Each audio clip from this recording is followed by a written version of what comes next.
Hi, today we're going to read Chapter 1 of Things Fall Apart by Chinua Achebe.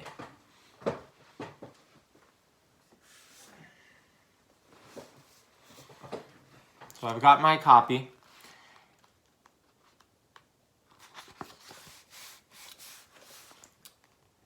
Chapter 1. Okonkwo was well known throughout the 9 villages and even beyond.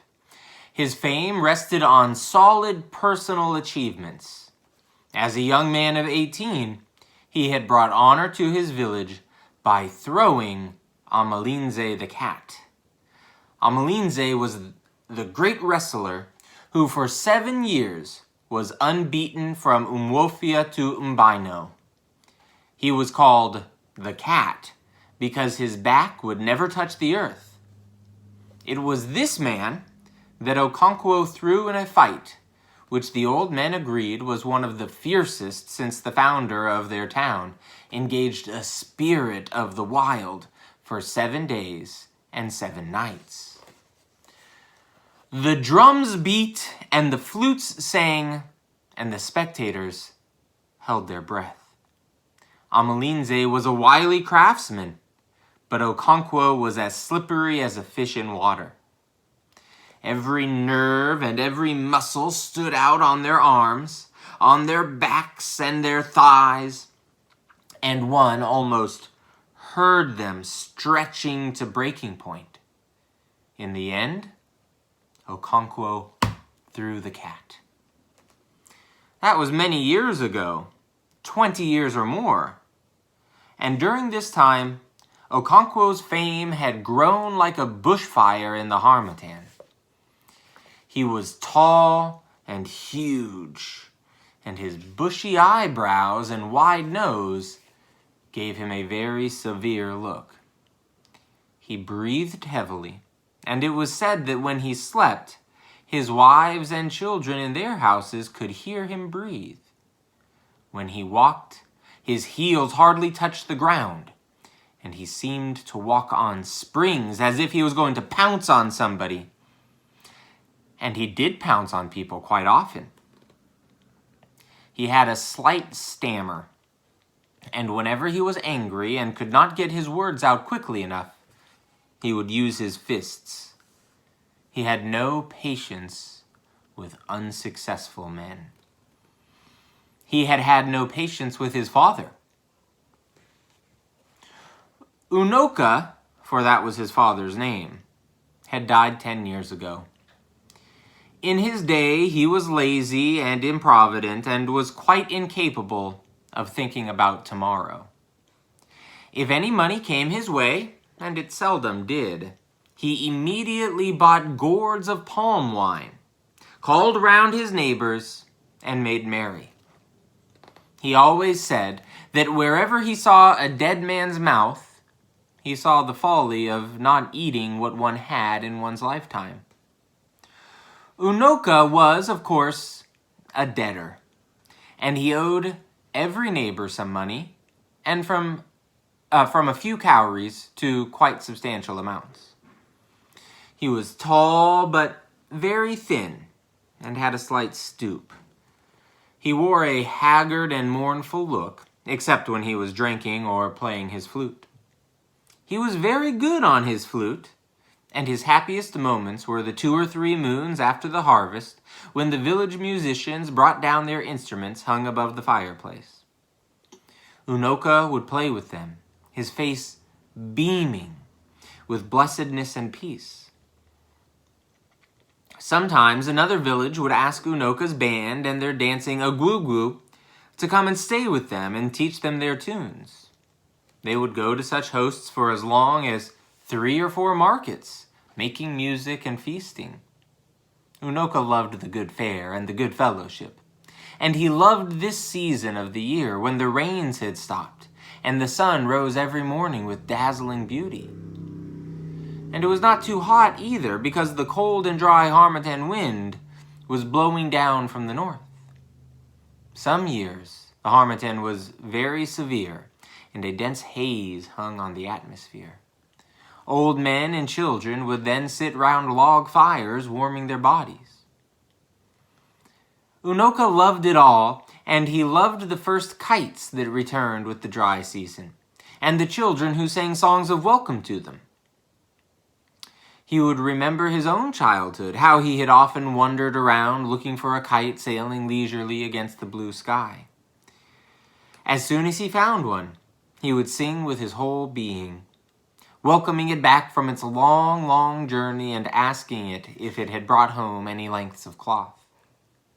That was years ago when he was young. Unoka, the grown-up, was a failure. He was poor, and his wife and children had barely enough to eat. People laughed at him because he was a loafer, and they swore never to lend him any more money because he never paid back. But Unoka was such a man that he always succeeded in borrowing more and piling up his debts. One day, a neighbor called Okoye came in to see him. He was reclining on a mud bed in his hut, playing on the flute. He immediately rose and shook hands with Okoye, then unrolled the goat skin which he carried under his arm and sat down. Unoka went into an inner room and soon returned with a small wooden disc containing a cola nut, some alligator pepper, and a lump of white chalk. "I have cola," he announced when he sat down and passed the disc over to his guest. "Thank you. He who brings cola brings life. But I think you ought to break it," replied Okoye, passing back the disc. "No, it is for you, I think." And they argued like this for a few moments before Unoka accepted the honor of breaking the cola. Okoye, meanwhile, took the lump of chalk, drew some lines on the floor, and then painted his big toe. As he broke the cola, Unoka prayed to their ancestors for life and health and for protection against their enemies. When they had eaten, they talked about many things. About the heavy rains which were drowning the yams, about the next ancestral feast, and about the impending war with the village of Mbino. Unoka was never happy when it came to wars. He was, in fact, a coward, and could not bear the sight of blood. And so he changed the subject and talked about music. And his face beamed. He could hear in his mind's ear the blood-stirring and intricate rhythms of the ekwe and the udu and the ogene. And he could hear his own flute weaving in and out of them, decorating them with a colorful and plaintive tune. The total effect was gay and brisk. But if one picked out the flute as it went up and down and then broke up into short snatches, one saw that there was sorrow and grief there. Okoye was also a musician. He played the ogene, but he was not a failure like Unoka. He had a large barn full of yams, and he had 3 wives. And now he was going to take the Idemili title, the 3rd highest in the land. It was a very expensive ceremony, and he was gathering all his resources together. That was, in fact, the reason why he had come to see Anoka. He cleared his throat and began, "Thank you for the cola. You may have heard of the title I intend to take shortly." Having spoken plainly so far, Okoye said the next half a dozen sentences in Proverbs.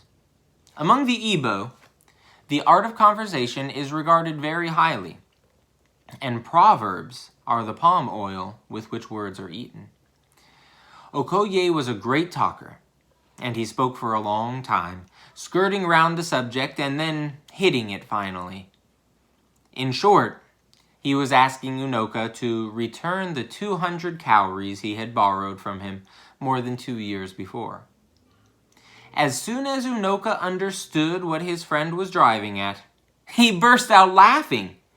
He laughed loud and long, and his voice rang out clear as the ogene, and tears stood in his eyes. His visitor was amazed and sat speechless. At the end, Unoka was able to give an answer between fresh outbursts of mirth. Look at that wall," he said. pointing at the far wall of his hut, which was rubbed with red earth so that it shone. "Look at those lines of chalk," said Okoye, and Okoye saw groups of short perpendicular lines drawn in chalk. There were 5 groups, and the smallest group had 10 lines.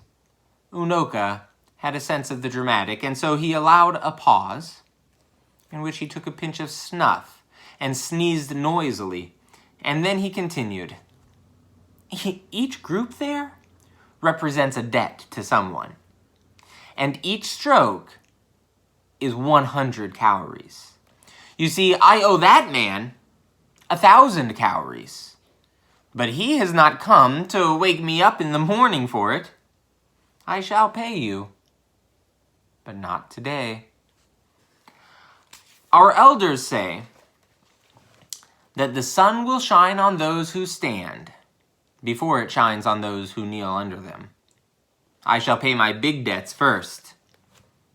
And he took another pinch of snuff, as if that was paying the big debts first. Okoye rolled his goatskin and departed.